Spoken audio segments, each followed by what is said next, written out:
একজন ওল্ড প্লেয়ারের মুখ থেকে এই কথাটা তখনই বেরোয় যখন সে তার স্কিলকে হারিয়ে ফেলে। যেই পুরানো প্লেয়ারের গেম প্লেটা দেখে আজ তোমরা হাসছো, এমন একটা সময় ছিল যাকে কাস্টম খেলার জন্য সর্বপ্রথম হায়ার করে নিয়ে যাওয়া হতো।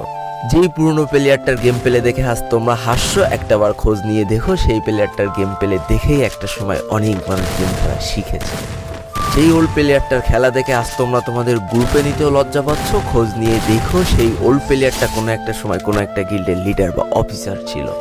যেই ওল্ড প্লেয়ারটা আজ তোমাদের রিভাইভ দিতে যেতে ভয় পাচ্ছে, মনে রেখো একটা সময় ছিল যখন এই প্লেয়ারটাই পুরো মাঠ একা ফাঁকা করে ঘুরিয়ে নিয়ে আসতো।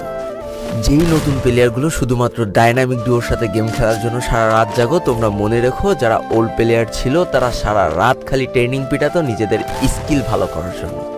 আমি জানি আজকের দিনের যারা অনট্যাপ মারা প্লেয়ার তারা কখনোই ফিল করতে পারবা না যে বসে জুম করে উঠে হেডশট মারার মজাটা আসলে কি ছিল। আমি জানি যেসব ওল্ড প্লেয়াররা এই গেমের থেকে হারিয়ে গিয়েছে তারা এই গেমটাকে আজও ভালোবাসে। জীবনে এমন হাজারো ওল্ড প্লেয়ার আছে যাদের ফ্রি ফায়ারই ছিল জীবনে প্রথম রাত জাগার কারণ। আমি জানি এমন হাজারো ওল্ড প্লেয়ার আছে যাদের রেজাল্ট খারাপ করারও প্রথম কারণ ছিল এই ফ্রি ফায়ার। আজকের দিনের নতুন প্লেয়াররা উচ্চস্বরে বলে আমি ফ্রি ফায়ার গেমটাকে প্রচুর ভালোবাসি, আর যারা ওল্ড প্লেয়ার ছিল তারা বলতো ফ্রি ফায়ার আমার ইমোশন। একটা না দুইটা না অনেক কটি বছর এই ফ্রি ফায়ার গেমটার সাথে কাটিয়ে দিয়েছি, অনেক ভালো ভালো বন্ধু পেয়েছি, আবার অনেক মানুষকে হারিয়েও ফেলেছি। আমি জানি এমন অনেক ওল্ড প্লেয়ার আছে যারা এখনো এই ফ্রি ফায়ার গেমটাকে দিনের পর দিন খেলেই চলেছে সেই ইমোশনের জায়গা থেকে। স্যালুট তাদেরকে।